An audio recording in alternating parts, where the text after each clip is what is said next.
100% sure कह रहा हूँ कि मोदी सरकार इस बार 400 पार आएगी। बताइए आप। काम तो एक सेकंड के लिए होल्ड करो, सोचना। तरफ से लोकतंत्र को खत्म कर रहे हैं। ये एक किस्म से संविधान का हनन है, और संविधान का हनन जिस तरह से हो रहा है उसको देखते हुए लग रहा है कि ये कार्य ठीक नहीं हो रहा है। मंदिर बनवा दिया, कहाँ लिखा है कि वो सरकार ने मंदिर बनवा दिया? ऐसे सपोर्टर बोल रहे लेकिन काम नहीं बता रहे। काम बिल्कुल है। 2024 के चुनाव का ऐलान हो चुका है और दोनों ही पार्टियां बड़े जोर शोर से चुनाव प्रचार पे लगी हुई हैं, और देखना है, दिलचस्प होगा कि इस बार जो चुनाव की लड़ाई है, सत्ता की लड़ाई है, वो किस हद तक होती है। मुख्य रूप से देखा जाए बीजेपी के साथ एनडीए गठबंधन और इंडिया गठबंधन जिसकी अगुवाई कांग्रेस कर रही है, मुख्य मुकाबला दोनों के बीच में ही है। तो हमारा सवाल ये बनता है कि क्या 2024 में वर्तमान सरकार सत्ता में वापसी कर पाएगी या इंडिया गठबंधन एनडीए सरकार को सत्ता से बेदखल कर देगा। मेरा नाम है पूरन टीटवानिया। मैं बेसिकली राजस्थान भीलवाड़ा से आया हूँ, दिल्ली आया हूँ, और 100% श्योर कह रहा हूँ कि मोदी सरकार इस बार 400 पार आएगी। और जो मोदी सरकार ने जो वादे किए वो सारे के सारे कम्प्लीटली वादे हुए हैं और सभी सक्सेसफुल वादे हुए हैं। तो आपने बताया कि आप 400 पार आपको होते हुए दिख रहा है जी। तो अब एज ए वोटर, मतदाता, आप किस आधार पे इस बात को कह रहे हैं कि ऐसे कुछ काम आपको लगते हैं जो हुए हैं, उनको बताइएगा थोड़ा। जी सर, सबसे पहले तो जो भी मोदी सरकार की जो योजनाएं चल रही हैं, जितनी भी योजनाएं चल रही, केंद्र सरकार की योजनाएं चल रही हैं, वो नीचे से नीचे अच्छी तरीके से सभी उन पे काम कर रहे हैं, कार्यकर्ता भी काम कर रहे हैं, और सभी के पास सभी योजनाओं की पूर्ति उनके पास पहुंच रही है। चाहे वो जनधन होना, जैसे अकाउंट का हुआ था, सभी के अकाउंट में सबसे ज़्यादा कोविड के अंदर जो किसी के पास कैश नहीं था, जो सरकार द्वारा जो पैसा आया वो सीधा मतलब इनके अकाउंट में आया हुआ। चलिए, वैसे 10 साल का कार्यकाल पूरा हो चुका है, मतदाता है वो बीजेपी को वोट करेगा, कुछ काम बताइए आप।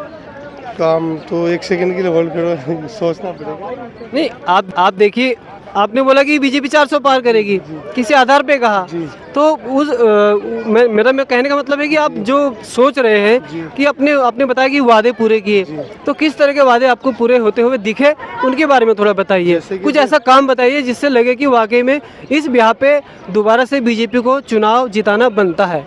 370 जो हटाई है उसका बहुत बड़ा बेनिफिट मिलेगा। पहले जैसे अपन सोचते थे कि अपन वहाँ जाएं, और अपने को 370 का पहले यही नहीं था, लेकिन आज 370 हटी है तो इसका बहुत फ़ायदा हुआ।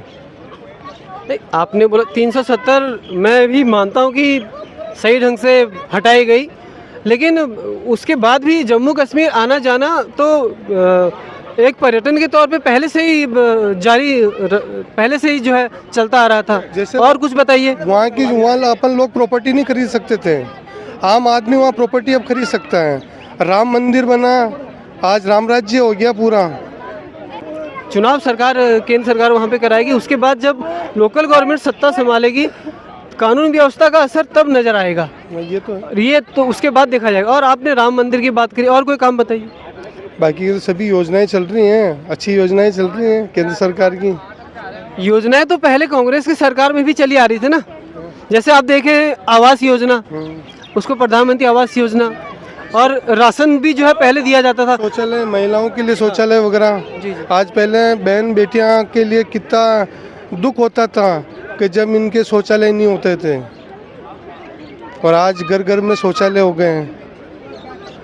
तो राजस्थान में आपको लगता है कि बीजेपी सफलता हासिल कर लेगी? 100%। क्योंकि आप एज ए सपोर्टर बोल रहे लेकिन काम नहीं बता रहे हैं। काम बिल्कुल है। मुझे एक दो कार्य ऐसे बताए जिससे मतलब देश जो है आर्थिक विकास पे अग्रसर हुए बहुत से काम होंगे, आपको क्या लग रहा है? जैसे सड़क योजना, आज 6 लाइन 8 लाइन हुए हैं। पहले कहाँ थे, आज हम कहीं जयपुर भी जाते थे तो 6-6 घंटे 8-8 घंटे लगते थे, आज हम 3 घंटे में जयपुर, भीलवाड़ा से 3 घंटे में जयपुर पहुँचते हैं। सड़कों में अच्छा काम हुआ है। जानते हैं मोदी 100%। तीसरी बार सत्ता मिल जाएगी उन्हें? 100%। धन्यवाद। अब की बार 400 पार। बीजेपी का लग रहा है टोटल। विपक्ष के लिए कोई चांस नहीं नज़र आता? विपक्ष के लिए 2-3 जगह चांस बन रहे हैं, लेकिन विपक्ष में जिस तरह से वो उनके कैंडिडेट भागते जा रहे हैं, बीजेपी ज्वाइन कर रहे हैं, उससे थोड़ा कमजोरी तो हो ही रही है। अच्छा, एक बार हम सुनते हैं जब बीजेपी या प्रधानमंत्री मोदी भ्रष्टाचार पे कार्रवाई की बात करते हैं, तो वहीं दूसरी तरफ 20 से 25 ऐसे नेता हैं जिन पे भ्रष्टाचार के आरोप थे, लेकिन आज के समय में वो बीजेपी में आ चुके हैं। इसीलिए तो क्या कहते हैं, जो वॉशिंग मशीन चल रही है बीजेपी की, जिसके लिए ये कहा जा रहा है कि जिन्होंने भी करप्शन किया उसमें उसको डाल दो। अगर आपने हमें सपोर्ट करना है तो आप हमारे पास आइए, आप बिल्कुल दाग रहित हो जाएंगे। तो ये जो चल रहा है इससे इसको जनता देख रही है और जनता इसका जवाब देगी। सत्तारूढ़ पार्टी है वो तो नारा लगा रही कि अब की बार 400 पार। 400 पार तो ये नहीं होंगे, लेकिन अब धन बल सब चल रहा है चुनाव में, तो लगता है कि सत्ता में तो आएंगे, लेकिन 400 पार नहीं होगा। अगर विपक्ष बहुत कमज़ोर हो तो उसके क्या नुकसान है देश के लिए? विपक्ष अगर बहुत कमज़ोर होगा तो विपक्ष का तो मजबूत होना बहुत ज़रूरी है ना। अगर आपके यहाँ लोकतंत्र है तो लोकतंत्र के तो विपक्ष का होना ज़रूरी है ही। जिस तरह से लोकतंत्र को ख़त्म कर रहे हैं, ये एक किस्म से संविधान का हनन है, और संविधान का हनन जिस तरह से हो रहा है उसको देखते हुए लग रहा है कि ये कार्य ठीक नहीं हो रहा है। देखेंगे, फाइट हो तगड़ी, फाइट तगड़ी होनी चाहिए, विपक्ष भी मजबूत होना चाहिए।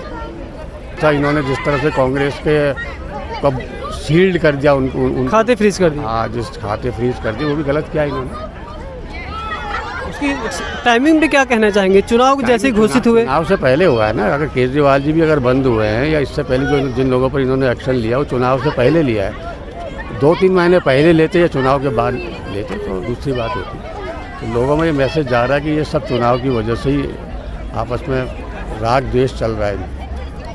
अच्छा, एक बताइए, जो ये शराब नीति पे जो भी एक्शन हुआ, इसका फ़ायदा आप क्या देखते हैं? बीजेपी को मिलता नज़र आ रहा है या केजरीवाल इसका फ़ायदा ले जाएंगे? अभी शराब नीति है क्या, उस पर क्या घोटाला हुआ? मैंने घोटाले का इस्तेमाल नहीं किया शब्द। इसका फ़ायदा तो बेशक क्या कहते हैं केजरीवाल को होगा। सहानुभूति मिलेगी उन्हें? सहानुभूति मिल रही है, हो रहा है। हालांकि मैं दिल्ली से नहीं हूँ, मैं उत्तराखंड से हूँ, अल्मोड़ा से, लेकिन देखता हूँ यहाँ जब लोगों से बात होती है तो सहानुभूति मिल रही है। अच्छा, अल्मोड़ा आपने बोला कि उत्तराखंड से है। पिछले 10 साल से 5 सीटें बीजेपी को जाती हुई नज़र आई हैं, और इस बार भी ऐसा लग रहा है कि 5 की 5 सीटें वहाँ पे। 5 तो नहीं, 2 सीटों पर तो बहुत तगड़ी फाइट चल रही है, पौड़ी में और टिहरी में। तो पिछले 10 साल में उत्तराखंड में क्या काम किया बीजेपी ने? काम तो अगर आप वैसे देखें सड़क पे तो कोई काम हुए नहीं है, लेकिन चल रहा है। पलायन अपनी चरम सीमा पे है। पलायन आयोग का क्या हुआ? कुछ नहीं हुआ, सिर्फ कोरे आश्वासन है। पहाड़ खाली, टोटली खाली हो चुके हैं। गांव में आप जाइए तो वहाँ लोग हैं, जिन गांवों में 500 लोग रहते तो उन गाँव में 25-30 लोग भी नहीं हैं आज की डेट में। बंदरों का और इन लोगों का आतंक चल रहा है, खेती बाड़ी सब चौपट हो गई है, यही है। उत्तराखंड तो बीजेपी का गढ़ माना जाता है। उत्तराखंड में तो रिपीट होता ही था। अभी 10 साल से बीजेपी आ रही है तो गढ़ तो आप नहीं कह सकते। आप रिटायरमेंट है? मैं हाँ, मारुति उद्योग में जॉब करता था, फिर रिटायर हुआ करता हूँ। तो दिल्ली घूमने आए हुए? बच्चे यहीं जॉब करते हैं, इसलिए। आप भी पलायन का शिकार हो गए क्या? पलायन का शिकार नहीं हूँ मैं तो। गुड़गांव में मैंने अपना फ्लैट बेच के मैं अल्मोड़ा में ही मैंने घर बनाया, वहीं रह रहा हूँ। आपको लगता है कि सत्ता परिवर्तन हो जाएगा या सरकार वापसी कर लेगी? किसी में दम नहीं वापसी करेगी। है जी, कारी भाजपा कर जाएगा। भाजपा का रहेगा। क्यों ऐसा लगता है आपको? क्यों नहीं, सबको लगता है। हमको तो और लगता है कि भाजपा ही रहेगी, भाजपा को ही रहना चाहिए। कुछ काम बताइएंगे? काम क्या है? काम तो बहुत अच्छा काम है कि जिसको बताने के लिए ज़रूरत नहीं है। 370 जो 70 साल से क्या बहुत पहले से ही झेल रहा है। बताइए, वहाँ का हमारी जो आर्मी है वहाँ जाके और कहती है कि वहाँ के सिविलियन से क्या हट जाइए, हाथ जोड़ती है। ऐसा है कहीं देश में? नहीं है, ये सिर्फ इंडिया में है। और काम बताइए, 370 के अलावा कुछ बताइए। राम मंदिर का मुद्दा था, वो भी सेटल हो गया। बहुत से मुद्दा है जो कि तो बीजेपी ने हटा दिया। जनता सरकार को क्या मंदिर निर्माण के लिए चुनती है? अच्छा, ये बताइए, किस देश में सबसे ज़्यादा मंदिर से टैक्स नहीं आता है? उस पर कोई सवाल नहीं है कि मंदिर से ही टैक्स क्यों आता है इतना। उस पर सवाल नहीं, बस मंदिर बनवा दिया। कहाँ लिखा है कि वो सरकार ने मंदिर बनवा दिया? आप कह रहे हैं आपने मंदिर को सरकार की उपलब्धि के साथ जोड़ा, तब मैंने आपसे सवाल किया। मैटर को सेटल किया है। वो बस मैटर को तो कोर्ट ने सेटल किया ना सर। वही तो कह रहे हैं कि आखिर भाजपा ही तो क्यों सेटल हुआ। कांग्रेस 70 साल थी तो 70 साल में कांग्रेस क्यों नहीं सेटल की। उसकी तारीख ही उस समय पे आई ना। नहीं, ये कोई बात नहीं। ऐसे भाजपा में कैसे तारीख आ गई। जो भी काम हो रहा है भाजपा में क्यों हो रहा है। चलिए, आपने राम मंदिर का जिक्र किया, 370 का जिक्र किया, और एक काम बताइए। और भी काम है, बताना क्या है, सब लोग जानता है। बताना कुछ भी नहीं है, बस यही है कि इस बार भी भाजपा को लाइए और अपने देश को और भी तरक्की पर लेके जाइए। युवाओं के लिए क्या किया ये है? अच्छा सर, ये बताइए, लैंड बढ़ सकता है? जो ये लैंड है नहीं बढ़ सकता ना, तो हमें क्या करना चाहिए? पॉपुलेशन उसको कंट्रोल करना चाहिए कि हमको इतना ही में रहना है। और जब पॉपुलेशन बढ़ेगा, एक आदमी 32 साल की नौकरी करता है, 32 साल में कितने बच्चे पैदा हो जाते हैं, और 20 साल में कितने लोग उसके लिए तैयारी कर लेते हैं। तो बताइए नौकरी कहाँ से? कोई भी सरकार आएगी ना, नौकरी नहीं दे पाएगी। स्किल डेवलप करिए और आगे बढ़ते रहिए। 400 पार होगा या नहीं?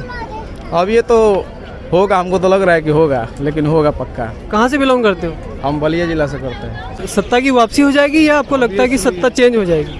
चेंज होगी, मोदी जी वापस आ जाएंगे। 2024 के इलेक्शन की बात कर। हाँ, तो मोदी जी वापस आएंगे। बरकरार रहेगी सत्ता? विपक्ष के पास कोई चांस आपको नजर नहीं आता? विपक्ष है कहाँ? राहुल जी बहुत मेहनत कर रहे हैं मोदी जी को वापस लाने के लिए। आप सेटिस्फाइड हैं सर बीजेपी के 10 साल के कार्यकाल से? बहुत ज़्यादा। अब जैसे कि एक आम आदमी चाहता है कि उसके लिए भी कुछ कार्य हो। सरकार का बार बार जितना जोर रहा है वो एक निचले तबके के लिए, जैसे आवास की बात करें, शौचालय की बात करें, तो एक मिडिल क्लास के लिए इन 10 वर्षों में कोई काम जो आपको प्रमुखता से दिखता हो, जो लाइटली शो होता हो? घर के लिए एक्सप्रेसवे बनवा दिया उन्होंने, मेरे लिए जाना आसान हो गया, पहले नहीं था। अच्छा, ठीक। तो 10 सालों में सिर्फ आपको अगर एक एक्सप्रेस मिल जाते तो आप उससे संतुष्ट रहते हैं? हाँ, मेरा बिजनेस चल पड़ा उसके कारण। एक्सप्रेसवे से माल डिलीवरी इजी हो गई है, मैं रॉ मटेरियल आराम से मंगा ले रहा हूँ। आपके बिजनेस में इससे बहुत सफलता मिली? हाँ जी। और कोई कार्य? कॉस्टिंग कम हो गया, लेबर आसानी से अप डाउन कर ले रही है। पहले सबको यहाँ रखना पड़ता था, अब सामान लाना पड़ता है।